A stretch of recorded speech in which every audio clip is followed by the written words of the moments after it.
All right, here we go in 3, All right. 2, 1. What's up, y'all? Welcome to the Sports Medicine Broadcast Listener Spotlight with Eric Rueda. Eric, I should ask you how you pronounce your last name. It's you did it pretty good. It's Rueda. You have to put a little roll on the R. Yeah, see, my time here in Pasadena is doing me good. See, I just forget the Rueda. But there you go. That's it. So what's the worst you've heard somebody pronounce that? I've heard actually a lot of different variations, but I think the worst and most commonly one is probably Rueda. Rueda. Rueda. They kind of break it down into 2 syllables, so it's kind of funny, but Gotcha. All right, practice. so Eric, hey man, I'm excited to have you on the show. I appreciate you listening and reaching out. I know I've sent out some emails and you said, "Hey, dude, I just want to support you," and I really appreciate that. So, yeah, thank you for the opportunity. I'm very excited. I've been looking forward to it for a while. Yep, very cool. All right, so I want to know what your athletic trainer story is. We talked briefly. You're pretty new in the profession, and Yes. So just tell me how you got to where you are, and then we'll go from there.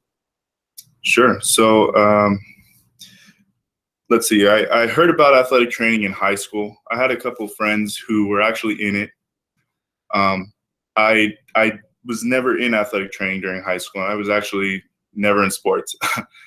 I was more of the music type in high school, so not very athletic. But so during college, I was interested. I kind of heard about physical therapy school. So I went to community college, El Paso Community College, and I was pursuing a physical therapy degree. I actually finished my associates there, and I transferred to the University of Texas at El Paso. So once I got there, it's kind of funny. I signed up for kinesiology. I was in my intro to kin class, and the professor divided us into groups. So I had a group of 3, and it was, I think, the first day I met him. His name was Luis. I don't remember his last name, but he had told me, he's like, what are you going for? And I told him I was going for therapy, physical therapy, planning on. He's like, oh, okay, that's awesome. So he told me about the athletic training room. He said, hey, you should really look into this. Since you're going that route, you like rehabilitation and you get to work with the athletes. So he was already in the program, and he's like, go email him and see if you like it. And I guess my athletic training career took off from there. I really loved it. All right, so you're at go ahead. No, go ahead. So you're at UT El Paso. You start into the athletic training program. Where do you go from there? I ended up staying there for the 3 years that I was there at the university. I graduated. I passed my licensing exam, Texas licensed athletic trainer, and I worked at a physical therapy clinic for a little while. And now I'm at high schools. I'm at a high school here in El Paso. So I'm an assistant athletic trainer. So all right, good. That's where I'm at. Good. It's great to be an assistant when you're young, because then you get to learn from somebody else and you get to bounce ideas off of people, and it's not just all the burden on you. So yeah, it's a big help, especially someone showing you the ropes. I think that's just it's really helpful. All right, so tell me a little bit more about your time at the PT clinic. The clinic I was working at it's based out of New Mexico, Las Cruces. It's called Southwest Sport and Spine. They are a MDT certified clinic. So I did work there as a tech and as an athletic trainer for about, I want to say 9 months after I graduated. I got some really good experience working with different people. They had respiratory therapists, the physical therapists, they had athletic trainers. So it was just a blended community for therapy. And I think I really appreciated that because you get to see different points of view. All right. And how long do you say you've been at the current high school position? Yes. So I started in February. So I guess it'd be around 5 to 6 months currently right now at the high schools.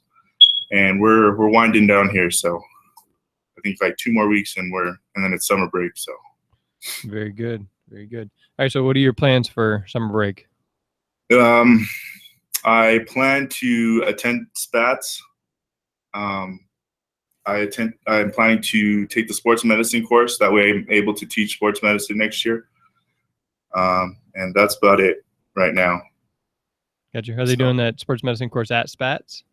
Yes, at SPATS. So I think that's the day before SPATS, if I'm not mistaken. Gotcha. Very cool. And I went down last year and went to Spats for the first time. I would highly recommend anybody going.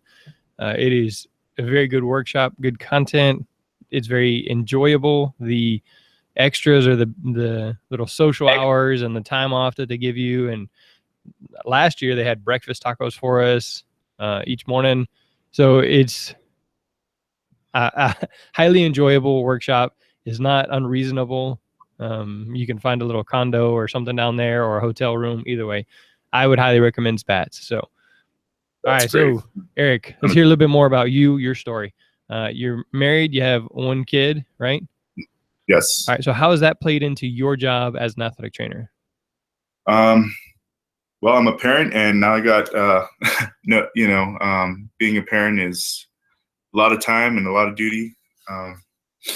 But it's been fun. It keeps me on my toes, that's for sure, especially having a 1-year-old around the house. So I'm always going nonstop, but I'm really enjoying it. I'm really thankful for my wife and my son. They work with me. They understand my schedule as an athletic trainer. It's a lot of hours. You don't have that much time off during the school year. So my wife's been super supportive, and I really thank her for that. All right. On the last listener spotlight, I talked with Kelly Salter, and she is currently in her 21st year as an athletic trainer. And she said that was one of the biggest things for her was finding the work-life balance. So what are some of the struggles that you've had with that so far? And then what are some of the ways that you've had success with that so far? Okay. Balancing life and work. Well, I kind of like to keep them separated just to maintain a little balance. When I'm at work, I focus on work. I do call them during the time. Whenever I do have the time, I get a chance to call my wife and make sure they're doing okay. After work, we usually go to the park, let him run around the park for a little bit and take him outside. He loves being outside. He's super active. So I think that's how I spend my time outside of work. I'm always outside, so I just really enjoy. As long as my son's happy and my wife's happy, I'm a happy person, and I think that really makes my job easier as an athletic trainer. All right. So have you had to have any conversations with your coaches, with your coworkers about, hey, I need to take off. I need to be present for this. Hey guys, I'm just here too much. I can't be here for Saturday treatments because I'm going to my son's birthday party or something like that. You know what I have? His birthday was actually 2 weeks ago. So Saturday, I did ask for the day off. Unfortunately, some games came into play, so I still had to work in the morning, but the party was in the afternoon, so it worked out pretty good. But I just let him know my son's birthday party was this weekend, and I really don't want to miss it. So we kind of just worked it with the head athletic trainer, and we kind of problem solved it out. But it worked out fine. All right. So again, just coming back to communication, planning ahead, and a Absolutely. good working relationship. So absolutely. All right. Still young in the profession. Tell me about some of the more memorable moments you have had as an athletic trainer. Let's see. As an athletic trainer, I think meeting new people, meeting new and exciting people in the profession, different professions, it was great. It's just been great. Get to experience a different person's point of view, and especially and experience. So many memorable moments with experience.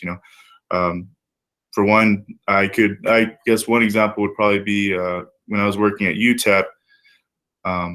It was collegiate two-a-days, and I know they don't do collegiate two-a-days anymore, but that was a good time.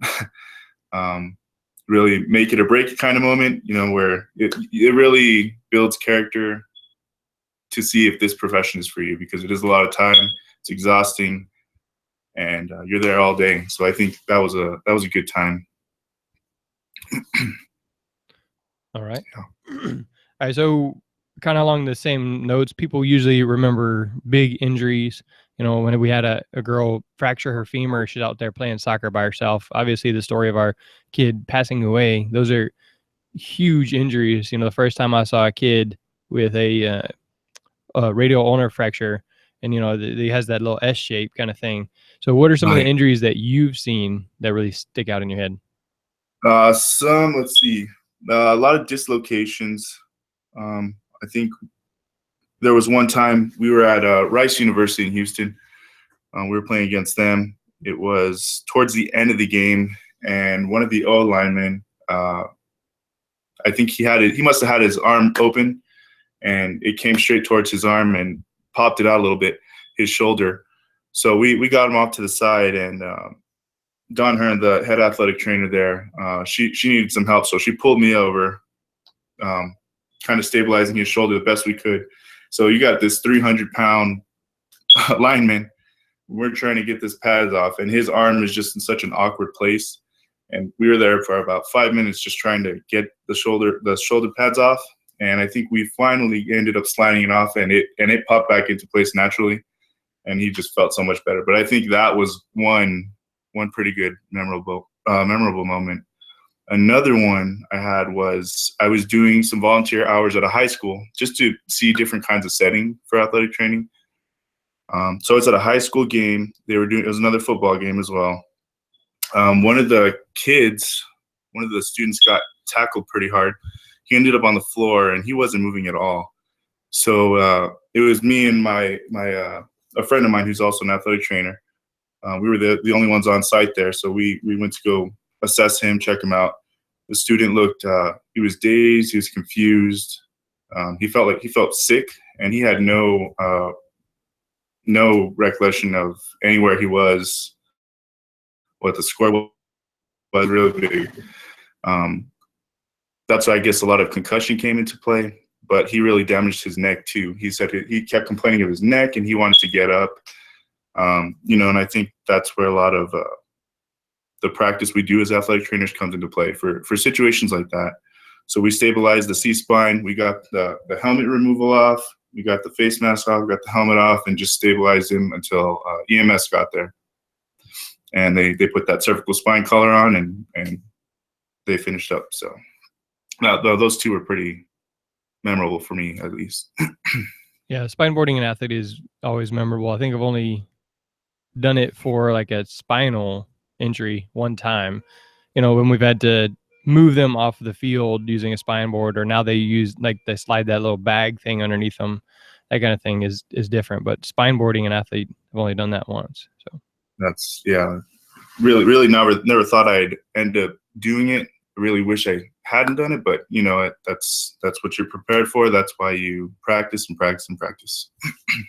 You said you like meeting people and gaining perspective. And I know on the podcast, we talk about a lot of different things. There's so many things that I've personally learned, about PRI, about FMS, about so many just different aspects, perspectives.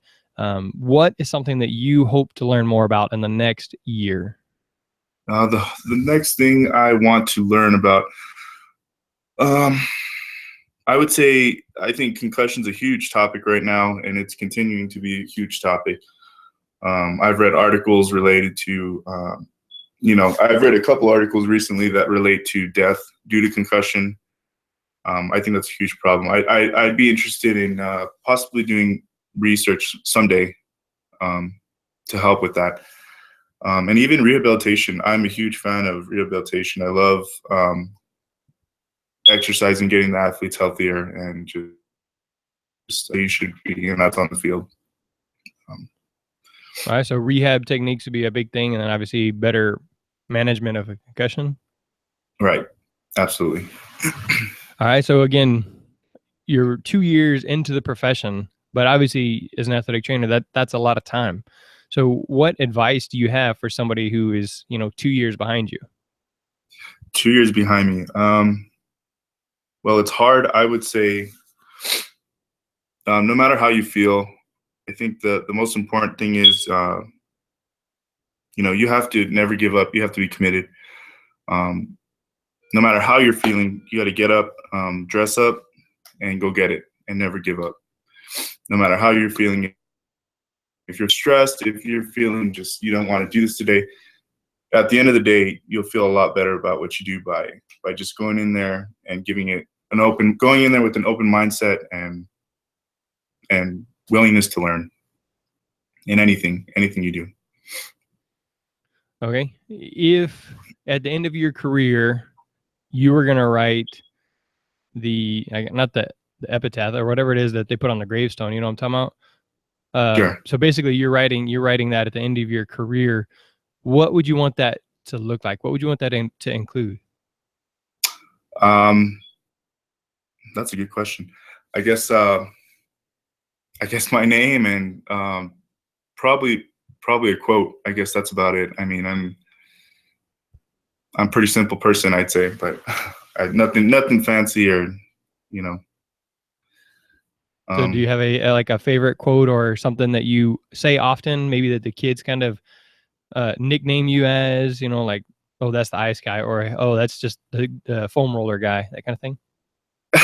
No, I don't have any nicknames right now. I think one thing that I would probably put on it is probably to, if you want to be successful, if you want to be successful, you'd probably have to just commit and really want it and never give up. So I have no idea what kind of quote, but I'd probably go along those lines. But short and sweet, I guess. All right.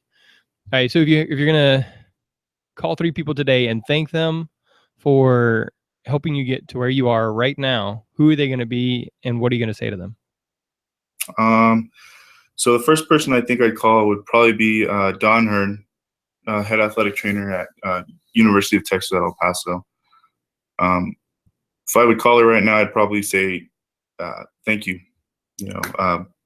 Thank you from the bottom of my heart for giving me the opportunity to succeed, for taking me under your wing and showing me everything you know, grow as a person.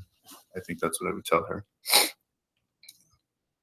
The second person I would probably thank is Will Hodnett. He's a graduate assistant there, and I would thank him and say, thank you for believing in me. I know I didn't come from an accredited program, so I had to study a lot, and he put time and helped me with studying and learning and the details that go with this profession. I wouldn't be here today without him. And I think the third person I would think is Waldo. He's not an athletic trainer, but he's a physical therapy assistant, and he's taught me so much as well. And he's taught me so much how to grow to be more than I am every day, and I'd like to thank him. All right, and are these people you still are in regular contact with? Oh, yes, definitely, absolutely. Right. So I would encourage you to go and send a text, email, phone call to those people, within the week, and just say, hey, I was just thinking about you. I want to say thank you for helping me get to where I am. So absolutely, that's a great idea. I'll go ahead and do that as soon as we get off here. All right. All right. So Eric, what other athletic training stories do you have for me?